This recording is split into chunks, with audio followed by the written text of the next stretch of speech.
and welcome today to Distinct Authors Talking Publishing. Today's special guest is Rita Trevalyan, who also writes as Rita Trevalyan. Is that how you say it? Rita Trevalyan. So today we are going to interview Rita in regards to some of her books, as well as find out a little bit about what she got her into writing and such. So let's jump right on into that and welcome Rita. So Rita, why don't you tell us a little bit about yourself? How you got started with writing and what kind of inspiration you have for your writing. Oh, how did I get started writing? Well, I started writing shortly after I learned to read. They didn't have the kind of books in my classroom that I wanted to read, so I decided to make up the stories myself. I started with a fairy tale. So, have you ever gotten reader's block? What is reader's block? Well, with writers, we know them as a writer that sometimes ideas just don't flow. So I'm thinking readers are, where they can't get into the book. Oh, I'm experiencing that right now. I'm reading a book called The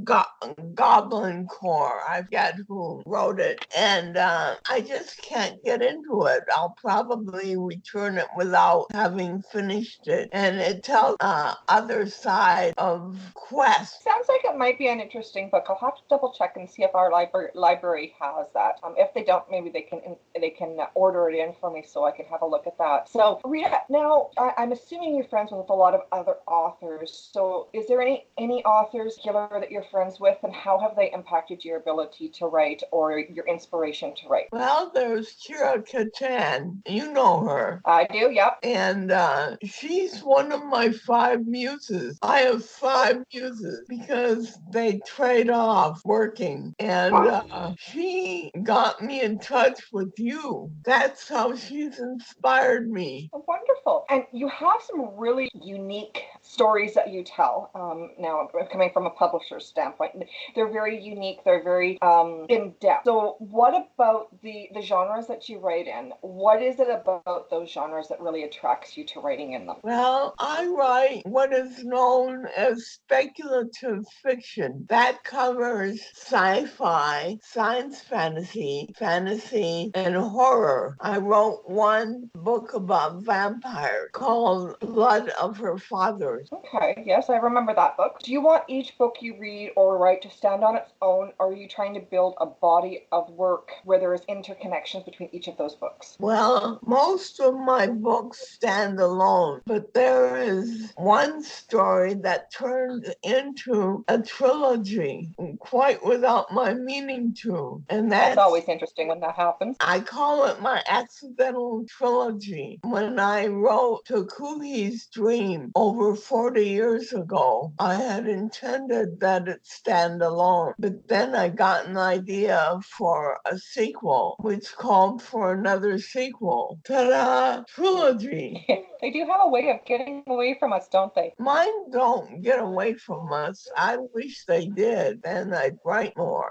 So what is your writing schedule like, Rita? Is it, do you have like a specific time that you write, or yes, a specific place? Early morning, because my significant other is a programmer and he's often interfered with, so he yells a lot. I get disturbed when he yells, so I write when he's asleep. Okay. So if you could go anywhere at all, no restrictions, what would be the one place that you would love to go to spend some time to write and just reconnect with your creativity, your creative battery? Well, if it weren't such a wreck, I'd go to Raglan Castle in Wales because it was my grandmother's birthplace. Oh, wow. She died in 1954, and I think it would be a very inspiring place to write. Yes, I would think so. I really would. I mean, I know myself, I would love to be able just to do a world tour of just the castles, just to spend some time in each one so I could write a little bit. But that's definitely exciting. Yes. So what is the most unethical practice in the publishing industry in your opinion? What is the most what?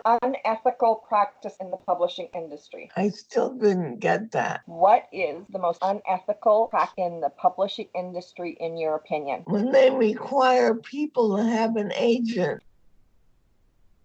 Oh no, when you're writing, does it energize you or does it exhaust It energizes me for the rest of the day. I describe myself as riding a writing high. It's like that brain chemical you get when you're exercising. you? Do you think someone could be a writer if they don't feel emotions strongly? It doesn't matter if they feel them, if they can describe them. Describing emotions is the main important thing. Can you tell me a little bit about the current project that you're working on? Oh, yeah. I am in the 5th chapter of a book about an intergalactic contract. It takes place Is this in my Galactic Federation universe, and a generation ship has left the Milky Way and found out how to do something called felding space. Felding.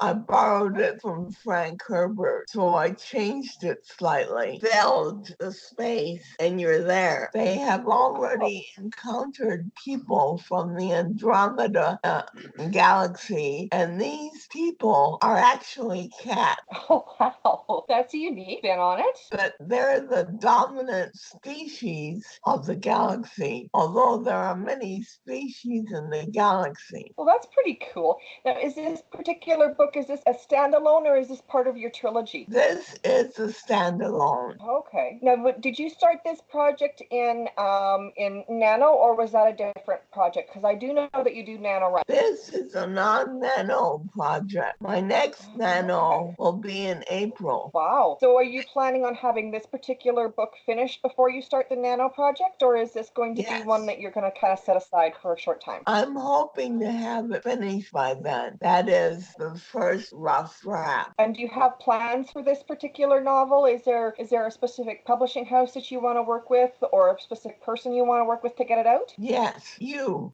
Well, I'm excited to hear that. Now, when you were looking at doing up your writing, now was there something that inspired you to use the pen name that you chose, or was that just, what was the reason behind picking that particular pen name? I chose my pen name because one, it sounds more like a romance author than my own name, and two, to protect my Social Security benefit. Oh, okay, that makes sense. So if you could pick one of your book, any one of your books that you have out, or that you are currently planning on working on, or you're in the developmental stage with, any one of them, which book would you pick to go into for, say, like a TV miniseries or a movie? I think I would pick Takuhi's Dream because Well, that's definitely one of the interesting books. when I'm writing, I think cinematically. I see my scene like a movie, and then I just describe what I see. So is that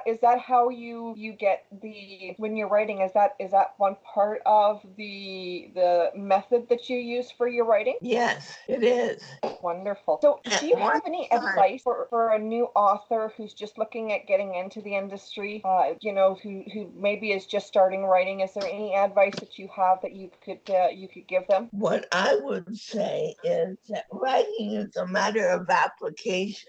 Application of your derriere to the seat of your chair, fingers to the keyboard, and mind to the task. Write constantly. Write as much as you can. Yes, I agree. That is excellent advice. That would be something that I would definitely make sure that anyone who's interested in doing that does. Yes. Rita, can you tell us a little bit about where we could find you online, or do you have a website or anything if readers want to connect with you? I have an author's page on Facebook.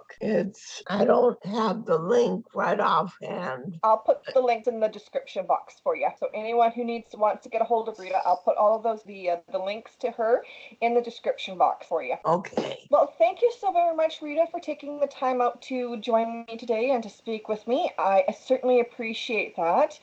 And I look forward to doing another interview in the near future when your current project is completed and ready to be sent off to me to work on to help you get it out there. Is there any final words that you'd like to give our audience for encouragement, or perhaps just to kind of point them in the direction of one of your favorite books or anything like that? Well, to the aspiring writers out there, I'd say write, write again, and write some more. And thank you for taking the time out of your busy day to talk with me. I am so happy to do it, and thank you again for joining me. So everyone, this was our special guest today, which was Rita Trevalyan, and I will have her social media links in the description box, as well as some of her bio links, and you can find her on Facebook. If you are interested in any of her books as well, I will have those links down below so that you can check them out and buy them. They are wonderfully written stories, and I am so excited to